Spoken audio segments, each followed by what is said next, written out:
Hello friend, मैं मुकेश वर्णवाल एक बार फिर से अपने YouTube चैनल में आप सबों का हार्दिक स्वागत और अभिनंदन करता हूं। लास्ट क्लास में हमने भारतीय संविधान के जो 22 भाग हैं उस 22 भाग के बारे में बताया था। उन 22 भागों में प्रत्येक में कौन कौन से विषय शामिल हैं, हमने इसके संबंध में संक्षिप्त जानकारी आपको दी थी। आज की इस क्लास में हम सब बात करेंगे भारत के संविधान की 12 अनुसूचियों के बारे में। भारत के संविधान की 12 अनुसूचियां, इन 12 अनुसूचियों का विषय क्या है, ये हमारे आज के इस वीडियो का विषय रहेगा। जैसा कि आपको पता होगा कि जब 26 जनवरी 1950 को हमारे देश का संविधान लागू हुआ था, उस समय हमारे देश के संविधान में 395 अनुच्छेद, 22 भाग और 8 अनुसूचियां शामिल थी। 4 अनुसूची का मतलब यह हो गया कि ये बाद में जोड़े गए, यानी कि मूल संविधान में 8 अनुसूचियां थी। 4 अनुसूची विभिन्न संविधान संशोधनों के माध्यम से समय समय पर उसे जोड़ा जाता रहा और तब फिर टोटल वर्तमान में अनुसूचियों की संख्या कितनी हो जाती है, 12 हो जाती है। तो आज के इस क्लास में विभिन्न अनुसूचियों में क्या विषय है, हम लोग उसके बारे में बात करेंगे और इससे सवाल किसी ना किसी रूप में जो है वो पूछे जाते रहे हैं और पूछे जाते रहेंगे भी, ठीक है। और इसी वजह से हमने एक छोटा सा ही वीडियो सही इस पर जो है बनाना उचित समझा, क्योंकि इस पे कई बार ये सवाल आता है कि दूसरी अनुसूची में क्या है, भारत के विभिन्न पदाधिकारियों के वेतन के संबंध में जानकारी कौन से अनुसूची में मिलता है, भारत के संविधान के कौन से अनुसूची में उसमें जो है भारत के विभिन्न पदाधिकारियों के शपथ ग्रहण के जो प्रारूप है उसके संबंध में जानकारी मिलती है, या फिर भारतीय संविधान की वो कौन सी अनुसूची है जिसमें राज्यसभा में विभिन्न राज्य और केंद्र शासित प्रदेश के जो सीटें हैं उस सीट्स का आवंटन मिलता है। वो कौन सी ऐसी अनुसूची है जिसमें भारत के कह सकते हैं कि कुल 14 जो राज्य अनुसूचित क्षेत्र के रूप में जो घोषित की गई है, उसमें पूर्वोत्तर भारत के जो कह सकते हैं मिजोरम, त्रिपुरा, मेघालय और असम जैसे 4 राज्यों को छोड़कर शेष भारत के जो 10 राज्य अनुसूचित क्षेत्र के रूप में घोषित हुआ है, वो भारत के संविधान की कौन सी अनुसूची में उसका जिक्र मिलता है। और फिर मिजोरम, त्रिपुरा, मेघालय और असम जैसे पूर्वोत्तर भारत के 4 जनजातीय क्षेत्र का विशेष रूप से उसका उल्लेख, उसका जिक्र या उसका जो प्रशासन है उसके बारे में जानकारी किससे मिलती है, कौन से अनुसूची में मिलती है। वो कौन सी ऐसी अनुसूची है जिसमें भारत के कह सकते हैं संघ और राज्य के बीच में शक्तियों का जो बंटवारा, जो संघ लिस्ट, राज्य लिस्ट और संवर्ती लिस्ट जैसे सूचियों में जो लिस्ट में किया गया है, इसका जिक्र भारतीय संविधान की कौन सी अनुसूची में मिलती है, ठीक है। इसी तरह से एक बहुत ही महत्वपूर्ण सवाल आता है कि भारतीय संविधान की वो कौन सी ऐसी अनुसूची है जिसमें भारत के संविधान द्वारा अब तक के मान्यता प्राप्त 22 भाषाओं का उल्लेख मिलता है। तो वो कौन सी अनुसूची होगी, कौन सी अनुसूची में भूमि सुधार संबंधी जो है वो क्या है कि बातों का उल्लेख मिलता है, कौन सी अनुसूची है जिसमें दल बदल यानी एंटी डिफेक्शन लॉ के संबंध में जानकारी मिलती है, किसमें जो है पंचायती राज व्यवस्था, किसमें नगर पालिका के संबंध में जानकारी मिलती है। तो ये सारी जो बातें हैं ना, इस तरह के सवाल ना जाने कितनी बार, कई बार जो है आ चुके हैं और जिनके हमेशा आने जाने की संभावना जो है वो क्या कि रहती है। इसीलिए आप इस पूरे वीडियो को ध्यान से सुनिएगा, ध्यान से समझिएगा और ये अपने आप में काफी जो है महत्वपूर्ण है और एग्जाम्स में इससे सवाल कुछ ना कुछ जो है वो रहते ही रहते, ठीक है। हमने जो है भारतीय संविधान के यहां पे देखिए भारत के संविधान की अनुसूचियां, ठीक है। जब आपसे ये पूछा जाएगा कि भारत के संविधान में कुल मूल अनुसूचियों की संख्या जो है वो कितनी थी, यानी भारत के मूल संविधान, यानी जब 26 जनवरी 1950 को हमारे देश का संविधान लागू हुआ उस समय टोटल जो है नंबर ऑफ शेड्यूल्स जो है वो कितने थे, तो 8 थे, ठीक है। इसी को आगे में एक्सप्लेन किया गया कि अनुसूचियां, सबसे पहले तो बात यहां पे ये समझिएगा कि जब हम शेड्यूल्स की बात करते हैं तो शेड्यूल में क्या होता है, किसी विषय विशेष, ठीक है, किसी विशेष विषय से संबंधित समस्त प्रावधानों का उल्लेख मिलता है, ठीक है। इसलिए अनुसूचियों में क्या है, किसी विषय विशेष की व्याख्या जिसमें अंतर्निहित हो उसे ही अनुसूची कहते हैं, उसे ही शेड्यूल्स कहकर पुकारा जाता है, ठीक है। और मूल संविधान में इसकी संख्या 8 थी, किंतु वर्तमान में इनकी संख्या 12 हो गई, यानी कि 4 जो अनुसूची बाद में जोड़े गए वो क्या है कि किन किन संविधान संविधान संशोधन के माध्यम से जोड़ा गया, ये सब हम आगे देखेंगे, ठीक है। अब यहां देखिए फर्स्ट शेड्यूल्स, ठीक है। प्रथम अनुसूची हमने आपको भाग के कॉन्टेक्स्ट में बताया कि चाहे प्रथम अनुसूची हो, चाहे प्रथम भाग हो, चाहे प्रथम अनुच्छेद हो भारतीय संविधान का, इसमें आप देखिएगा इन सब में भारत के राज्य, भारत के केंद्र और राज्यों के संबंध में, संघ और उसके राज्य क्षेत्र के संबंध में जानकारी मिलती है। तो प्रथम अनुसूची जो फर्स्ट शेड्यूल्स है, इसमें राज्य और संघ शासित क्षेत्रों का जो है, केंद्र शासित प्रांतों का उल्लेख मिलता है। और इसमें आप ध्यान रखिएगा कि बहुत दिनों तक 25 राज्य थे, 25 स्टेट्स थे, लेकिन फिर क्या हुआ कि 3 जो है नए स्टेट्स, छत्तीसगढ़, उत्तराखंड और झारखंड उसमें जोड़े गए। तो टोटल राज्यों की संख्या कितनी हो जाती है? 28, ठीक है। फिर बाद में तेलंगाना आंध्र प्रदेश से अलग होकर उसमें जुड़ा, तो वो जो है टोटल नंबर ऑफ स्टेट्स जो है 29 हो गए। अलग से मैं एक वीडियो बनाऊंगा कैसे कैसे राज्यों का गठन होता है, 14वां राज्य कौन सा होता है, 15वां राज्य कौन सा होता है, इस तरह की बातें मैं बाद में करूंगा। लेकिन फिलहाल इतना समझिएगा मोटे तौर पर कि बहुत दिनों तक राज्यों की संख्या 25 रही। फिर छत्तीसगढ़, उत्तराखंड, झारखंड जैसे 3 नए राज्य इसमें जुड़ गए तो 28 राज्य हो गए। तेलंगाना इसमें जुड़ गया तो 29 राज्य हो गया। लेकिन अभी हाल में जो है, अगर अब सवाल पूछा जाए कि वर्तमान में राज्यों की संख्या कितनी है, तो 29 ना होकर बल्कि 28 है। और क्यों ऐसा होगा? क्योंकि इसमें -1 हो जाएगा जम्मू कश्मीर।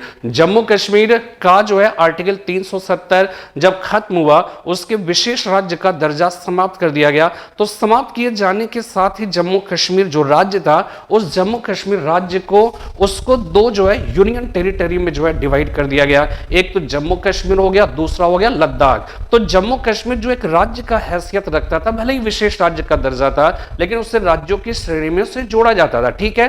तो टोटल जो है राज्यों की संख्या, जम्मू कश्मीर जैसे ही राज्य की जो दर्जा था राज्य का, उससे हटकर जब यूनियन टेरिटरी का स्टेटस हासिल किया, तो इससे क्या हुआ कि एक राज्य जो है वो कम हो गया। तो टोटल राज्यों की संख्या अब कितनी है? 28।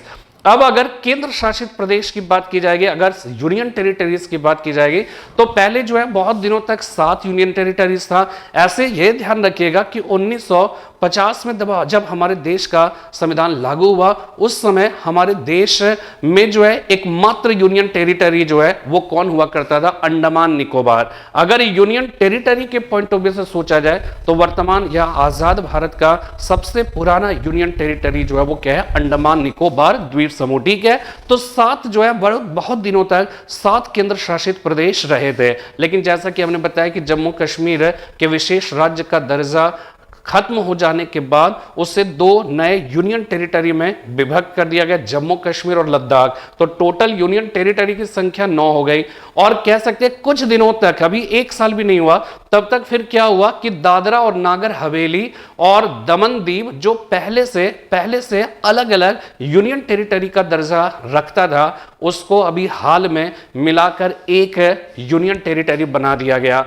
तो इस तरह से क्या हुआ कि 9 जो हो गई थी संख्या, उसमें फिर से 1 जो है वो घट गया, और total number of union territory की संख्या जो है, या नंबर ऑफ यूनियन टेरिटरी कितने हो गए? 8 हो गए, ठीक है। तो ये ध्यान रखना कि प्रथम अनुसूची में उसमें क्या हो गया? राज्य और संघ शासित क्षेत्रों का उल्लेख किया गया, ठीक है। दूसरी अनुसूची में क्या है? दूसरी अनुसूची में ध्यान रखिएगा भारतीय राज्य व्यवस्था के जो विभिन्न पदाधिकारी हैं उनके वेतन से संबंधित है। तो दूसरी अनुसूची में ध्यान ये रखना है कि दूसरी अनुसूची, दुबे जी याद रखिएगा, ठीक है। दुबे जी, दूसरे में वेतन, ठीक है। ये क्या हो जाएगा? दुबे जी याद रखिएगा, ठीक है। दूसरी अनुसूची भारतीय राज्य व्यवस्था के विभिन्न पदाधिकारियों के वेतन से संबंधित है, ठीक है, इस सैलरी से संबंधित है। इसके बाद देखिएगा तृतीय अनुसूची, थर्ड शेड्यूल्स। इसमें क्या होता है कि भारत में जब भी कोई, कह सकते हैं राष्ट्रपति, उपराष्ट्रपति, राज्यपाल, प्रधानमंत्री, मंत्री, सांसद, विधायक, उच्चतम न्यायालय के न्यायाधीश, उच्च न्यायालय के न्यायाधीश, जितने भी जजेस हो गए, मिनिस्टर्स हो गए, विभिन्न पदाधिकारी हो गए, उन सबों की नियुक्ति जब होती है ना, तो एक प्रक्रिया, एक संवैधानिक प्रक्रिया है शपथ ग्रहण करने की। अगर शपथ ग्रहण किए बिना आप उस पोस्ट को होल्ड कर रहे हो, तो इतना समझ जाइए कि वास्तव में वो क्या है कि वो सही नहीं माना जाएगा। आपका पोस्ट जो है वो क्या है कि धारण करने के पूर्व शपथ ग्रहण करना एक संवैधानिक प्रक्रिया जो है वो क्या है कि मानी जाती है, चाहे वो राष्ट्रपति, उपराष्ट्रपति, उच्चतम न्यायालय के न्यायाधीश, उच्च न्यायालय के न्यायाधीश हो, मंत्री हो, सांसद हो, विधायक हो, राज्यपाल हो, ये सब को, प्रधानमंत्री हो, इन सबों को अपने पद की नियुक्ति, पदभार ग्रहण करने के पूर्व उन्हें अपने पद की शपथ ग्रहण करने की आवश्यकता होती है। लेकिन पद ग्रहण भी जो है, जो शपथ ग्रहण है, शपथ की जो प्रक्रिया है, शपथ के जो कह सकते हैं विषय वस्तु है, सब जो है वो क्या है कि फिक्स है, ठीक है, और सब के लिए जो है फिक्स है, सब कैसे है। और उसी का जो है तीसरी अनुसूची में उसमें क्या है, पद ग्रहण के समय की जाने वाली शपथ ग्रहण का उल्लेख मिलता है। ध्यान ये रखना है कि शपथ ग्रहण का जिक्र जो है वो किस में मिलता है, तीसरी अनुसूची में। तो इधर दुबे हो गया, दूसरी अनुसूची में वेतन हो गया, क्षति हो गया, शपथ ग्रहण तीसरी अनुसूची में हो गया, ठीक है। और एक बात जो रिमार्केबल है, जो एकदम इंपॉर्टेंट है, समझ लीजिए कि ये ध्यान रखिएगा, तीसरी अनुसूची में विभिन्न राज्य व्यवस्था से संबंधित पदाधिकारियों के पद ग्रहण के शपथ ग्रहण का उल्लेख है। लेकिन इसमें राष्ट्रपति, उपराष्ट्रपति और राज्यपाल, ये तीन ऐसे जो है पदाधिकारी हैं जिनके शपथ ग्रहण का जिक्र तीसरी अनुसूची में नहीं है, ठीक है, तृतीय अनुसूची में नहीं है, ये आपको जो है याद रखना है, ठीक है। इसके बाद देखिए चतुर्थ अनुसूची में, फोर्थ शेड्यूल्ड में क्या है कि भारत के विभिन्न राज्य हो गए, केंद्र शासित प्रदेश हो गया, यूनियन टेरिटरी का, इन सबों का राज्यसभा में जो सीटों का आवंटन है, जो एलोकेशन है सीट्स के, उसका जिक्र जो है वो मिलता है। तो चौथी अनुसूची में राज्यसभा के सीटों का जो है आवंटन, राज्यसभा में सीटों के आवंटन का जिक्र है। तो चौरी चौरा आपको याद होगा, ठीक है, तो चौरी चौरा हो गया, यानी चौथी अनुसूची में राज्यसभा में सीटों का आवंटन का उल्लेख है, राज्य और यूनियन टेरिटरी का, ठीक है। इसके बाद पांचवी अनुसूची, ठीक है, पंचाणु याद रखिएगा, इसमें अनुसूचित क्षेत्रों और अनुसूचित जनजातियों, शेड्यूल्ड जो एरियाज है, शेड्यूल्ड जो ट्राइब्स है, इसके प्रशासन के संबंध में प्रावधान मिलते हैं किसमें, पांचवी अनुसूची में, ठीक है।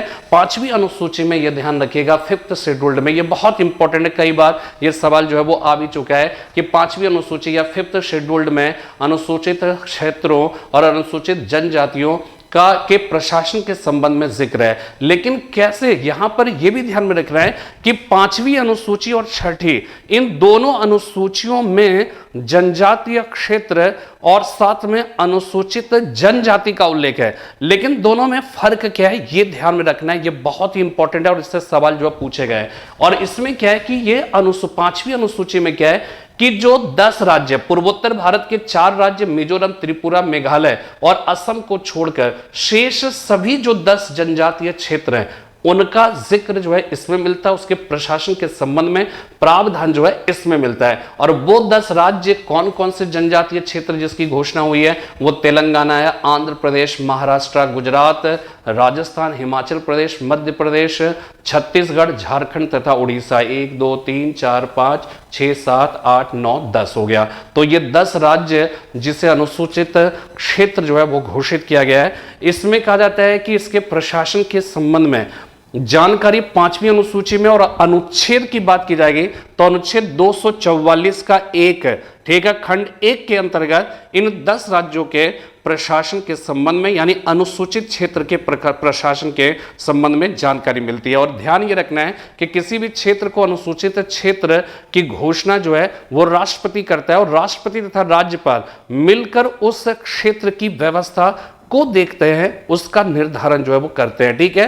तो यहां पर यह ध्यान रखना है कि पांचवी अनुसूची में मिजोरम, त्रिपुरा, मेघालय, असम 7 सिस्टर्स स्टेट है पूर्वोत्तर भारत में, ठीक है। अरुणाचल प्रदेश हो गया, नागालैंड हो गया, मणिपुर हो गया, मिजोरम है, त्रिपुरा है, मेघालय, असम। इसमें मिजोरम, त्रिपुरा, मेघालय और असम को छोड़कर, यानी कि शेष जो 3 राज्य है ना पूर्वोत्तर भारत में, वो जनजातीय क्षेत्र के रूप में उसकी घोषणा नहीं हुई है।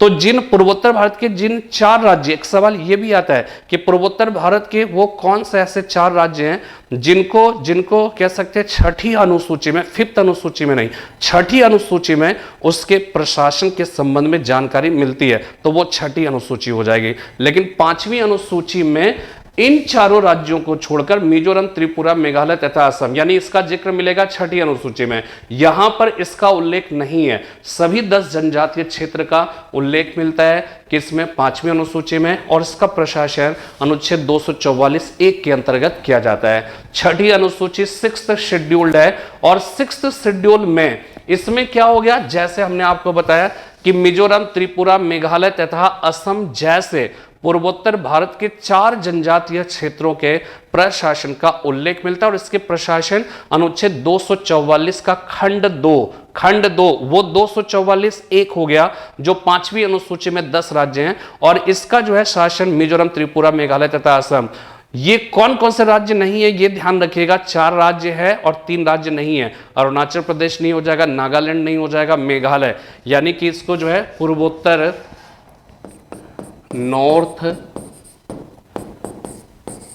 ईस्ट के जो 3 राज्य इसमें शामिल नहीं है। कौन कौन हो जाए? एक तो अरुणाचल प्रदेश हो गया, इसके बाद नागालैंड हो जाएगा, ठीक है, अनाम मणि, इसके बाद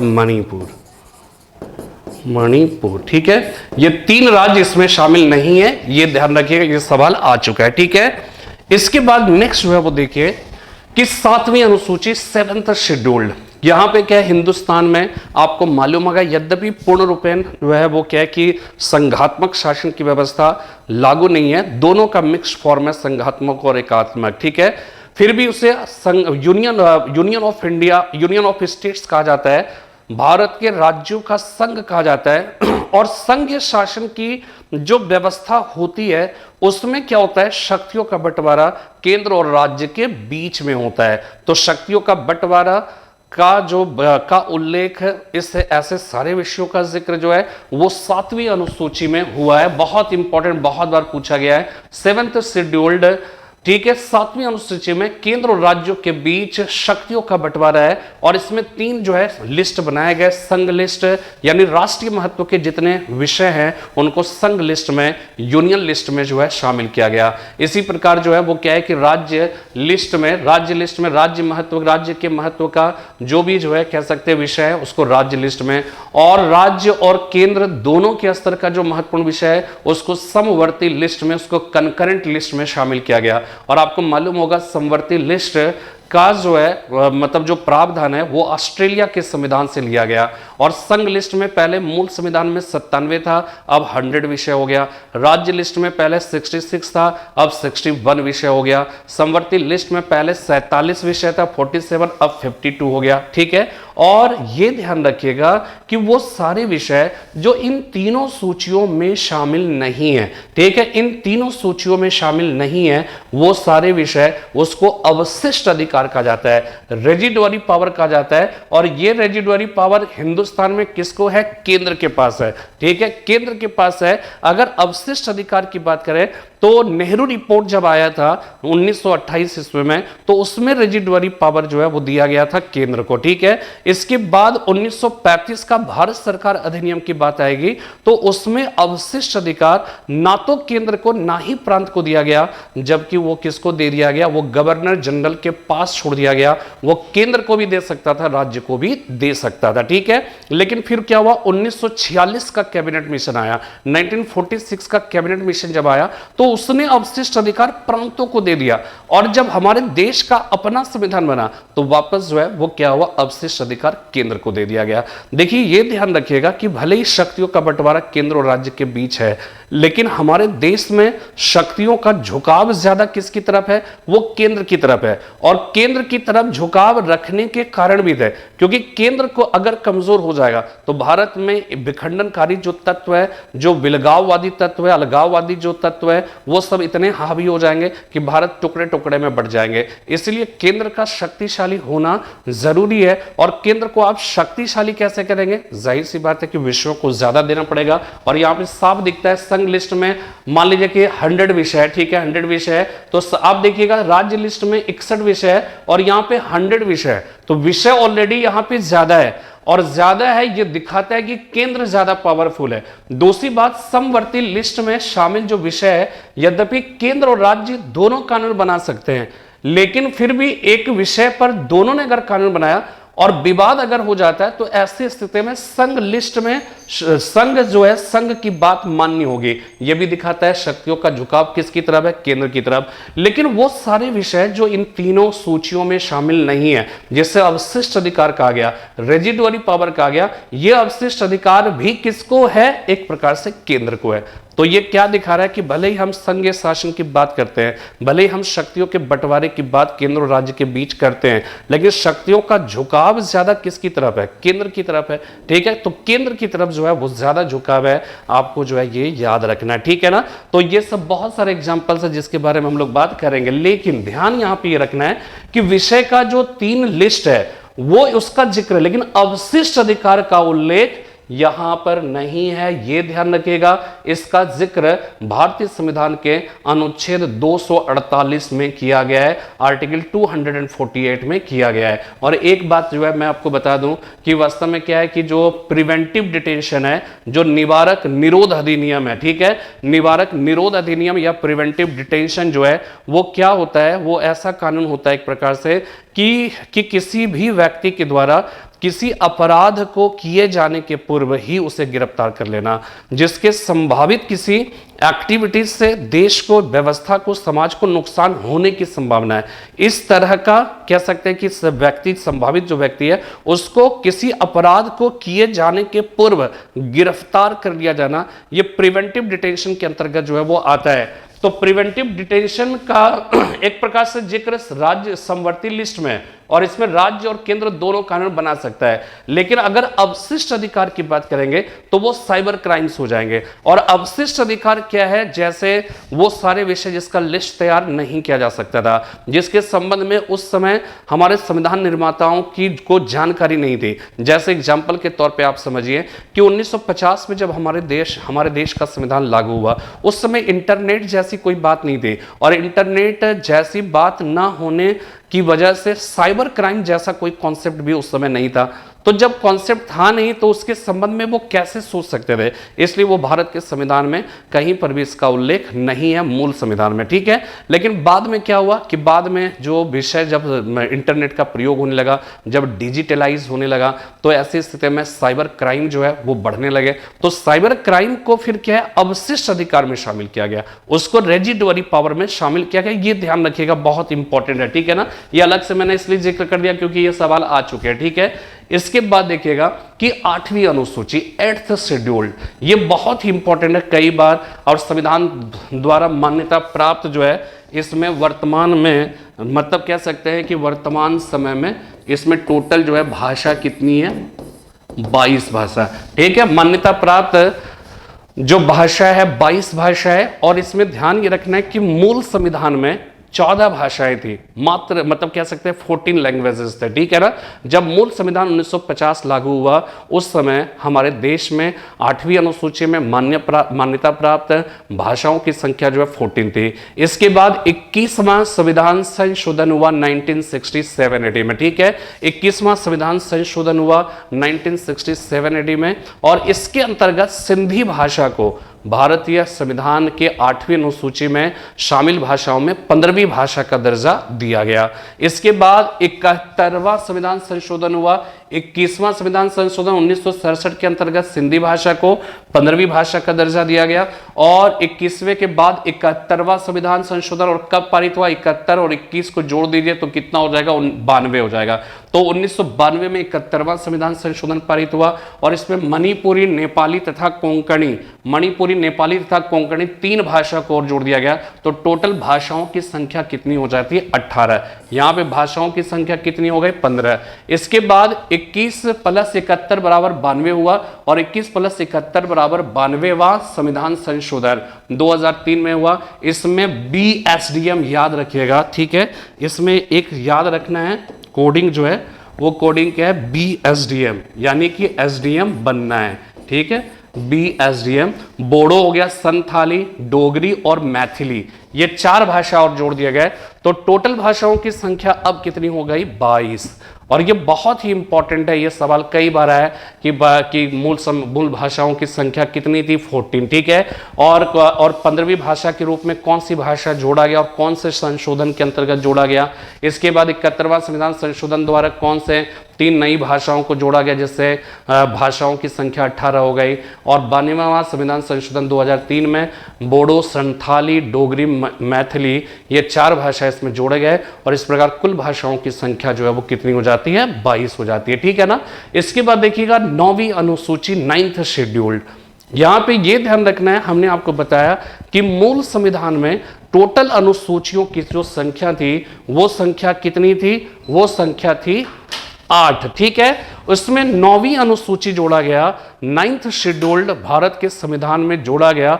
कौन से संशोधन अधिनियम के अंतर्गत? प्रथम संविधान संशोधन अधिनियम 1951 के द्वारा, ठीक है। इसमें क्या है कि राज्य द्वारा संपत्ति के अधिग्रहण व राष्ट्र के सामरिक महत्व के विषयों से संबंधित विधि को जगह दी गई, ठीक है। इसमें होता क्या था एक्चुअली 9वीं अनुसूची के आने के पीछे की जो कहानी क्या थी कि हमारे हिंदुस्तान में पहले आपको मालूम होगा कि फंडामेंटल राइट्स, जो नंबर ऑफ फंडामेंटल राइट्स थे वो 7 थे, 7 थे।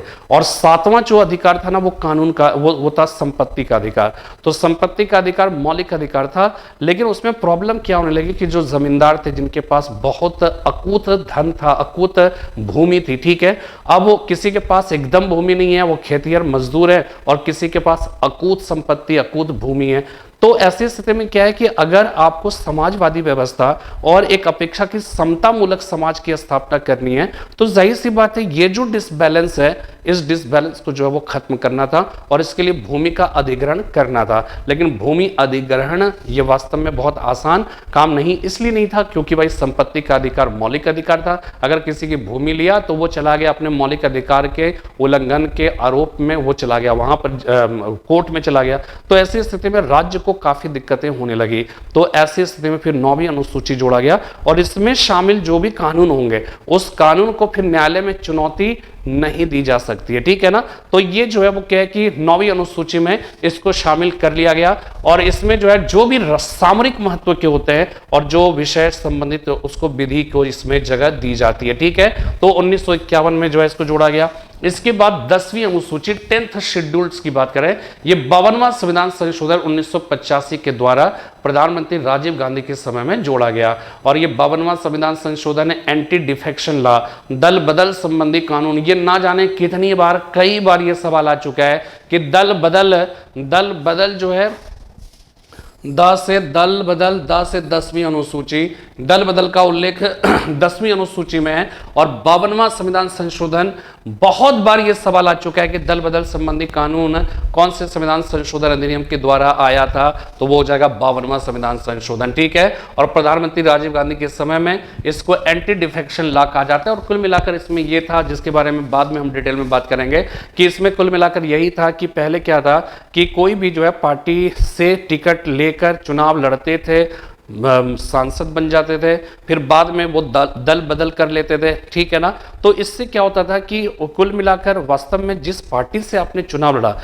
जनता ने जिस पार्टी की वजह से आपको मतदान किया, लेकिन जीतने के बाद अगर पार्टी बदल दोगे तो ये जनता की भावनाओं का एक प्रकार से मतलब उसकी भावनाओं को ठेस पहुंचाना हो गया और साथ में जिस पार्टी ने आपको टिकट दिया उस पार्टी के हिसाब से आप जो है वो काम नहीं कर रहे हैं। तो ये जो है वो क्या है कि ये घटनाएं बढ़ने लगी और इसमें सरकारें गिरने लगी, तो वास्तव में जो है उसकी संभावना उत्पन्न होने लगी। तो ये लगा कि नहीं, दल बदल के संबंध में कुछ ना कुछ नियम बनाना जरूरी है, और तब जाकर जो है ये 10वीं अनुसूची जोड़ा गया 52वां संविधान संशोधन 1985 के द्वारा प्रधानमंत्री राजीव गांधी के समय में। और ये दल बदल संबंधी कानूनों का प्रावधान है, और ये एंटी डिफेक्शन लॉ कहलाता है। ठीक है, इसके बाद देखिएगा 11वीं अनुसूची 11th शेड्यूल्स, ये 73वां संविधान संशोधन अधिनियम 1992 के द्वारा प्रधानमंत्री पीवी नरसिम्हा के काल में जोड़ा गया, और इसमें पंचायती राज व्यवस्था को संवैधानिक दर्जा दिया गया।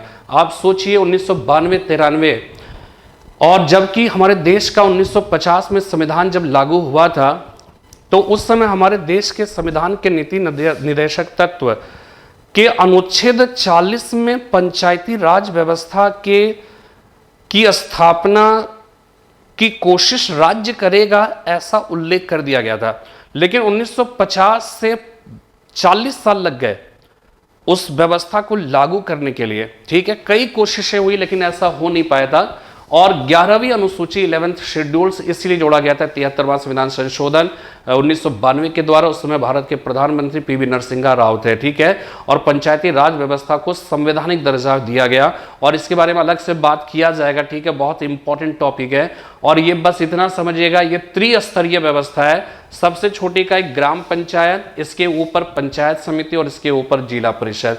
तो पंचायती राज व्यवस्था त्रिस्तरीय है, ग्राम पंचायत, पंचायत समिति, जिला परिषद हो जाएगा। 11वीं अनुसूची के पंचायती राज व्यवस्था के द्वारा जोड़ा गया। ठीक है, इसके बाद 12वीं अनुसूची है, 12वीं अनुसूची 12 शेड्यूल्ड हो गया, और यह 74वां संविधान संशोधन 1992-93 के द्वारा जोड़ा गया, और इसमें नगर पालिकाओं के संगठन और कार्य के संबंध में जानकारी मिलती है। और इसके अंतर्गत नया भाग 9 का जो है जोड़ा गया। 9 खा में सहकारी समिति है, और 9 का में ध्यान रखिएगा नगर पालिकाओं के संबंध में जानकारी मिलती है, और यह भी त्रिस्तरीय है, नगर पंचायत, नगर पालिका, नगर निगम। जो मोहल्ला, जो गांव या बस्ती जो है शहर के रूप में तब्दील हो रहा है, वहां नगर पंचायत। जो अपेक्षाकृत बड़ा शहर बन गया तो नगर पालिका परिषद, जो महानगर तो नगर निगम हो गया। ठीक है, तो इस तरह से जो है वो क्या है कि त्रिस्तरीय नगर पालिकाओं का जिक्र जो है 12वीं अनुसूची में किया गया है। ठीक है, तो इस तरह से आप जो है वो क्या है कि भारतीय संविधान की जो अनुसूचियां हैं, उन अनुसूचियों के बारे में हमने आज जो है इस क्लास में जिक्र किया। ठीक है ना, लेकिन यहां पे देखिए एक बात मैं आपको बताना चाहता हूं कि इसको शॉर्ट में समझिएगा। ठीक है ना, शॉर्ट में समझिएगा कि प्रथम अनुसूची में जो था, प्रथम अनुसूची ये याद ही होगा, ये ध्यान रखिएगा कि पहली अनुसूची हो, पहला अनुच्छेद हो, पहला भाग हो, उसमें संघ और राज्य क्षेत्र के बारे में, ठीक है, उसमें जिक्र होगा, ये सही है, इसमें कोई दिक्कत नहीं है। ठीक है, पहला अनुसूची में वही, तो यहां पे राज्य और उसके क्षेत्र के बारे में हो जाएगा। दूसरे में दू बे जी वेतन हो गया। तीसरे में जो है, तीसरे में शती शपथ ग्रहण। चौथे में हो गया आपका राज्यसभा में सीटों का आवंटन। ठीक है, पंचाणु हो गया, पंचाणु में अनुसूचित जाति, और छठी में भी अनुसूचित जनजाति। तो 5 और 6 में अनुसूचित जाति और जनजातीय क्षेत्र के बारे में जिक्र। ठीक है ना, इसके बाद हो गया 7वीं में आपको हो गया विषयों का बंटवारा, साविषय। ठीक है ना, विषयों का बंटवारा हो गया। 8 में हो गया भाषा हो जाएगा। ठीक है, भाषा के संबंध में 8 हो गया। 9 हो गया भूमि सुधार, भूमि सुधार हो जाएगा। ठीक है, 10वीं में दल बदल हो जाएगा। इसके बाद 11वीं में पंचायती राज व्यवस्था हो जाएगा, और इसके बाद 12वीं में हो जाएगा नगर पालिका। ठीक है, तो यानी कि आपको याद रखना है, शॉर्ट में समझिएगा, बहुत डिटेल में नहीं पढ़िएगा, मतलब पढ़ना तो है लेकिन जब याद रखना है तो बस एक लाइन। पहली अनुसूची संघ और राज्य क्षेत्र, दूसरी अनुसूची दूबे वेतन के संबंध में, दूसरी अनुसूची वेतन, तीसरी शपथ ग्रहण की बात। अब किसको शपथ ग्रहण दिया जा रहा है उसमें अभी ज्यादा दिमाग मत लगाइए। ठीक है, वो दिमाग लगाइए, लेकिन बस इतना समझे तीसरी अनुसूची का विषय है शपथ ग्रहण, दूसरी अनुसूची का विषय है वेतन। अब किसको वेतन वो छोड़ दीजिए, दूसरी अनुसूची वेतन, प्रथम में राज्य और संघ के बारे में, दूसरी में वेतन, तीसरे में शपथ, चौथी में चौरा, राज्यसभा में सीटों का आवंटन, पंचाणु अनुसूचित जाति जनजातीय क्षेत्र, छठी में भी सेम, सातवीं में संघ लिस्ट, राज्य लिस्ट, समवर्ती लिस्ट सूची, ठीक है, विषयों का बंटवारा। इसके बाद 8वीं 18 भाषा दी, अब 22 भाषा हो गए, तो 8वीं भाषा। 9वीं भूनवी भूमि सुधार 9वीं अनुसूची में। 10 से दल बदल, 10 से 10वीं अनुसूची। 11 पंचा गया पंचायती राज व्यवस्था 11वीं, पंचायती राज व्यवस्था 11वीं। बार नगर हो गया, यानी 12वीं में नगर पालिका के संबंध में जानकारी मिलती है। तो इस प्रकार हम ये कह सकते हैं भारत के संविधान की जो हमने अभी आपको जानकारी दी है, ये भारतीय संविधान का एक बहुत ही इंपॉर्टेंट जो है वो एक चैप्टर आप कह सकते हो कि 12 अनुसूची है। वर्तमान भारत के संविधान में कुल 12 अनुसूची है और मूल संविधान में 8 अनुसूचित है। उन सारे अनुसूचियों के विषय कौन कौन से हैं ये आपको याद रखना है, और ये हमारा इसीलिए हमने एक अलग से वीडियो बनाया। तो उम्मीद करता हूं कि हमारा यह जो पेशकश है आपको पसंद आया होगा, और पसंद अगर आए तो शेयर करिए, कमेंट्स करिए, लाइक करिए, ठीक है, और ज़्यादा से ज़्यादा लोगों तक पहुंचाइए। कल मैं एक नए विषय के साथ उपस्थित होऊंगा, तब तक के लिए जय हिंद, जय भारत।